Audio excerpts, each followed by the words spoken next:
दोस्तों, आगामी civil services परीक्षा को ध्यान में रखकर हम लोगों ने जो ये एनसीईआरटी श्रृंखला शुरू करी है, इसमें सबसे पहले हम लोग हिस्ट्री पढ़ रहे हैं। और जैसा कि कई बार तमाम ये बात करी जाती है कि पुरानी हिस्ट्री महत्वपूर्ण है, पुरानी एनसीईआरटी या नई एनसीईआरटी। तो हम लोग इनके बीच का मिडिल मार्ग निकालेंगे और इसमें हम लोग ये कोशिश करेंगे कि जो भी चैप्टर हम लोग पढ़ रहे हैं, जैसे अभी हम लोग आज जब स्टोन एज के बारे में पढ़ेंगे, तो जो पुरानी एनसीईआरटी में महत्वपूर्ण ज़रूरी बातें हैं और जो नई एनसीईआरटी में ज़रूरी बातें हैं, उन दोनों को हम लोगों ने इस सेशन में शामिल किया है। तो इसी तरीके से हम लोग आगे भी कंटिन्यू करेंगे। दोस्तों, शुरुआत करने से पहले जैसा कि हम सभी जानते हैं कि सामान्य तौर पर अध्ययन की सुविधा की दृष्टि से इतिहास को 3 भागों में विभाजित किया गया है। स्रोत सामग्री की दृष्टि से। तो अगर हम बात करें, जो पहला जो सेक्शन होता है, इसको हम कहते हैं प्रागैतिहासिक काल कहते हैं। इसमें अगर जो आता है वो पाषाण कालीन सभ्यताएँ आती हैं, जो भी पाषाण से संबंधित सभ्यताएँ हैं, वो आती हैं। दूसरा जो कहा जाता है उसको आद्य ऐतिहासिक काल कहा जाता है। आद्य ऐतिहासिक काल की जो ख़ासियत ये है कि इसमें जो लिखित साक्ष्य हैं वो तो उपलब्ध है, लेकिन वो उनको अभी तक पढ़ा नहीं गया है, इसलिए पूर्णतः पुरातात्विक साक्ष्य पे यहाँ पे निर्भरता बनी रहती है। और यहाँ पे लिखित साक्ष्य कोई मौजूद ही नहीं है, केवल और केवल पुरातात्विक साक्ष्य मौजूद हैं। और जो तीसरा है ऐतिहासिक काल लगभग 600 बीसी से शुरुआत होती है। ऐतिहासिक काल की लगभग 6ठी शताब्दी बीसी से शुरुआत होती है और यहाँ पर जो लिखित साक्ष्य है वो पढ़ा जा चुका है और इसके आधार पे इतिहास का निर्माण किया जाता है, इतिहास के बारे में जाना जाता है और यहाँ पे भी पुरातात्विक साक्ष्यों का अध्ययन किया जाता है। तो आज हम लोग जो शुरुआत करेंगे, वो हम लोग शुरुआत करेंगे प्रागैतिहासिक काल के अंतर्गत या प्रागैतिहासिक इतिहास के अंतर्गत स्टोन एज के बारे में पढ़ेंगे। ठीक है? तो चलिए स्टोन एज के बारे में शुरुआत करते हैं। स्टोन एज को देखा जाए तो हम लोग स्टोन एज के बारे में पहले डिवाइड हम लोग बाद में इसको करेंगे कि 3 भागों में डिवाइड किया जाता है। इसको थोड़ी देर बाद हम लोग देखेंगे, लेकिन सबसे पहले जान लें कि ये मानव इतिहास का सबसे लंबा हिस्सा है, मानव इतिहास का सबसे लंबा काल है। अभी तक के मानव इतिहास का जितना भी मानव ने जीवन यहाँ पे जिया है पृथ्वी पे, सबसे अधिक जो जीवन की अवधि रही है वो स्टोन एज में रही है, पाषाण काल में रही है। यहाँ की जो सबसे खास विशेषता है स्टोन एज की, वह पत्थर के औजारों का निर्माण और उसके उपयोग के आधार पे स्टोन एज को क्या किया जाता है, चिन्हित किया जाता है, पाषाण काल को चिन्हित किया जाता है। 3 भागों में डिवाइड किया जाता है, पूरा पाषाण काल, मध्य पाषाण काल, नवपाषाण काल। अंग्रेजी में इसे पेलियोलिथिक एज कहते हैं, इसे मेसोलिथिक एज कहते हैं, इसे नियोलिथिक एज कहते हैं। अच्छा, जब हम पेलियोलिथिक, मेसोलिथिक, नियोलिथिक की बात कर रहे हैं तो एक एज होता है epipalaeolithic. Epipalaeolithic age कहा होता है। तो इपी पेलियोलिथिक एज क्या होता है, ये आप हमें कमेंट बॉक्स में बताएंगे, नहीं तो हम आगे उसके बारे में अभी डिस्कशन करेंगे। और दूसरा एक एज होता है मेगालिथिक एज। ठीक है, इसके बारे में भी हम आगे पढ़ेंगे। तमाम यहाँ पे जो डिवाइडेशन किया गया है, ये जो 3 भागों में डिवाइड किया गया है, वो हथियारों के आधार पे किया गया है। तो यहाँ पे कुछ हम हथियारों को देखते हैं और इनके बारे में भी हम लोग बात करेंगे। ये जैसे ही ये आप यहाँ पे भाले देख रहे हैं, यहाँ पे आप भाले देख रहे हैं या तीर धनुष देख रहे हैं। तो जो ये तीर का ये जो अगला हिस्सा है, ये सूक्ष्म पाषाण उपकरण है। ठीक है, ये अगला हिस्सा मेसोलिथिक से संबंधित है।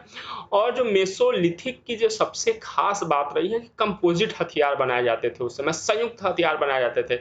यहाँ पे देखिए, पहले हथियार का प्रयोग किया गया, दूसरे हथियार का प्रयोग किया गया, 2 हथियारों को मिलाकर एक हथियार बनाया जाता था।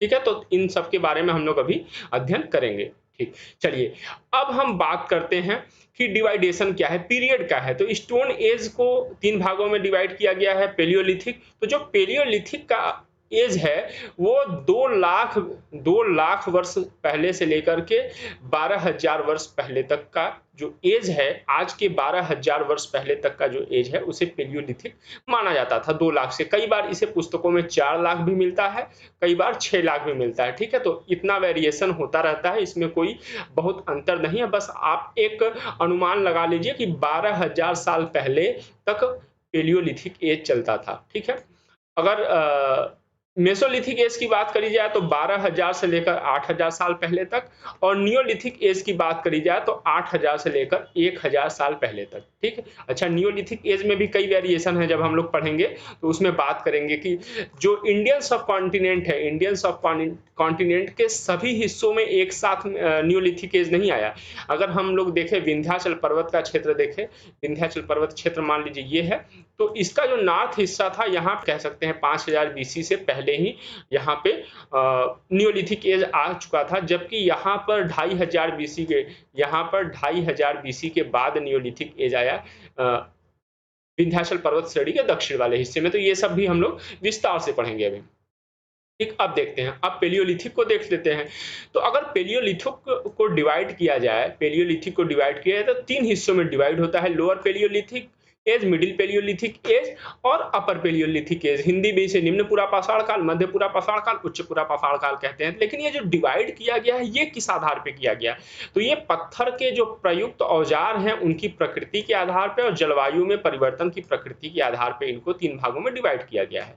अब जो लोअर पेलियोलिथिक एज है, लोअर पेलियोलिथिक एज के बारे में अगर हम बात करें तो यहाँ पे ये जो उपकरण बनाए जाते थे, जैसे हैंड एक्स बनाया जाता था, क्लीवर बनाया जाता था, चॉपर चॉपिंग बनाया जाता था, ये सब जो होता था ये कोर तकनीक पर बने हुए काटने के उपकरण थे, किसी भी चीज को काटने के उपकरण थे। ठीक है, अब हम एक बात करते हैं, कोर किसे कहते हैं। मान लीजिए आपके पास 2 पत्थर है, एक बड़ा पत्थर है, एक छोटा पत्थर है। छोटा वाला पत्थर हथौड़े का काम करेगा और बड़ा वाले पत्थर पे आप चोट करके इससे क्या निकालेंगे, कुछ छोटे छोटे टुकड़े निकालेंगे। तो जब आप इस पे चोट करेंगे तो छोटे छोटे कुछ टुकड़े इससे निकल के गिरेंगे। तो जो छोटे छोटे टुकड़े निकल के गिरेंगे, इन सभी टुकड़ों को हम कहेंगे फलक कहेंगे, फलक कहेंगे या फ्लेक कहेंगे। लेकिन इसका एक, जब ये हम लोग कई बहुत सारे टुकड़े गिरा देंगे तो यहाँ पर एक मुख्य टुकड़ा थोड़ा बड़ा रह जाएगा, इन सबसे बड़ा, तो इसे क्या कहेंगे, इसे कोर कहेंगे। तो इसी कोर तकनीक से बना हुआ था। और लोअर पेलियोलिथिक एज में जो हथियार बनाने के लिए जो पत्थर यूज किया जाता था, ये क्वार्टजाइट पत्थर का यूज किया जाता था। क्या प्रयोग किया जाता था? ये क्वार्टजाइट पत्थर का यूज किया जाता था। ठीक है, और यहाँ पे लोअर पेलियोलिथिक एज में जो महत्वपूर्ण मानव प्रजाति थी, हमें ध्यान रखना है कि होमो हैबिलस थी। कौन थी? होमो हैबिलस थी। और कौन थी? होमो इरेक्टस थी। कौन थी? होमो इरेक्टस थी। अब हमें ये पता कैसे चला कि होमो हैबिलस थी?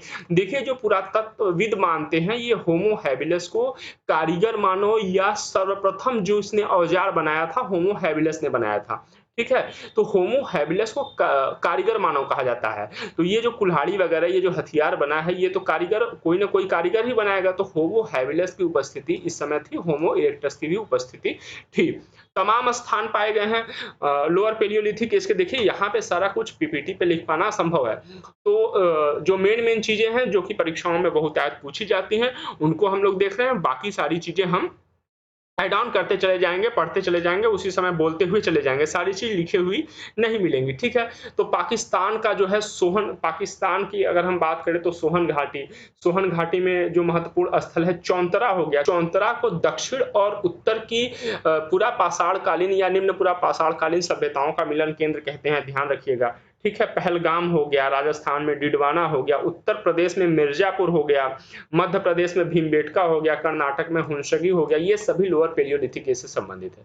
अब हम मिडिल पेलियोलिथिक एज पे आते हैं। मिडिल पेलियोलिथिक एज जो थे वो सल्क पर आधारित यानी उपकरण थे, यानी सल्कों से बने उपकरण थे। यहाँ पे ये जो टुकड़े हमने क्या देखा था, ये फ्लेक या सल्क हो गए। ठीक है, तो ये इनसे बने हुए उपकरण थे। इसमें क्या क्या आ गए, जैसे ब्लेड आ गए, पॉइंट आ गए, बोरर आ गए, स्क्रेपर आ गए, ये सब यहाँ पे था, ये सब बनते थे। और इन सबको बनाने के लिए जिस पत्थर का उपयोग किया गया था वो पत्थर कौन सी थी? वो पत्थर थी जैस्पर और सिस्ट थी। कौन सी थी?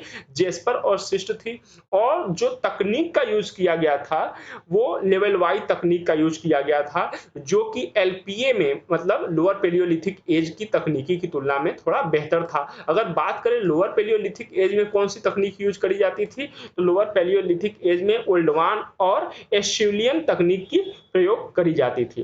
ठीक है, और जो है कि मिडिल पेलियोलिथिक एज की एक खास बात ये है, यहाँ पे होमो इरेक्टस के साथ साथ होमो निएंडरथल आ गए, या होमो निएंडरथल को कई बार होमो सेपियंस के एक प्रारूप के रूप में परिभाषित किया जाता है। तो हम ये कह सकते हैं कि होमो सेपियंस और होमो निएंडरथल मेसोपेलियोलिथिक एज तक आ चुके थे, इनकी उपस्थिति वहां पे दिखती है।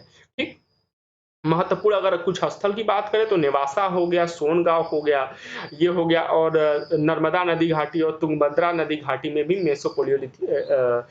मिडिल पेलियोलिथिक एज से संबंधित स्थल मिलते हैं।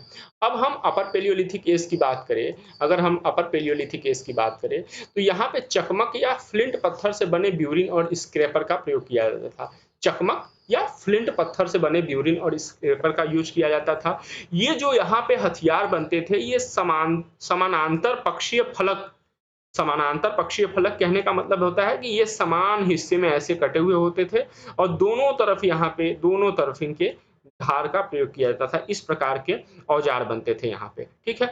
और अपर पेलियोलिथिक एज तक पूर्ण रूपेण से यह आश्वस्त है कि होमो सेपियंस सेपियंस की उपस्थिति हो चुकी थी। यहाँ पे होमो सेपियंस आ चुका था। अगर हम कुछ अपर पेलियोलिथिक एज के कुछ महत्वपूर्ण स्थलों की बात करें तो अपर पेलियोलिथिक एज का जो महत्वपूर्ण एक आध स्थल है, जैसे कि कुरनूल गुफा हो गया यहाँ पे अपर पेलियोलिथिक एज में, ठीक है। दक्षिणी बिहार में हो गया, मध्य प्रदेश में भीमबेटका हो गया। अगर हम पेलियोलिथिक एज की बात करें तो पेलियोलिथिक एज की कुछ खासियत थी। क्या खासियत थी? कि लोग अपनी सभी जरूरतों के लिए आसपास की अपनी प्रकृति पर निर्भर रहते थे। क्यों?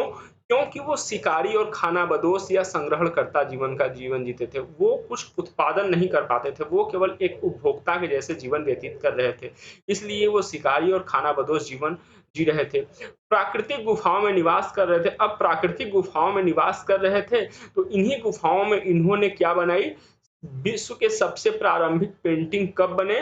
विश्व के सबसे प्रारंभिक पेंटिंग बने हैं अपर पेलियोलिथिक एज के बने। कहाँ पे?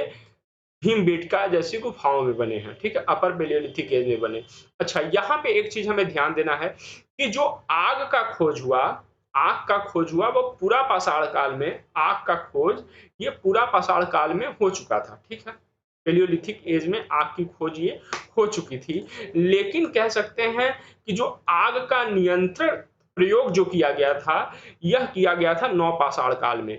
व्यापक और नियंत्रित प्रयोग नवपाषाण काल में किया गया था होमो सेपियंस के द्वारा, जबकि खोज किसके द्वारा की गई थी? होमो इरेक्टस के द्वारा यह मानी जाती है कि यह खोज करी गई थी। तो जब कभी परीक्षा में प्रश्न आए कि आग से परिचय कब हुआ मानव का, तो आग से परिचय हो गया था पूरा पाषाण काल में, लेकिन आग का नियंत्रित और व्यापक प्रयोग कब हुआ? तो यह नवपाषाण काल में हुआ, ठीक है। चलिए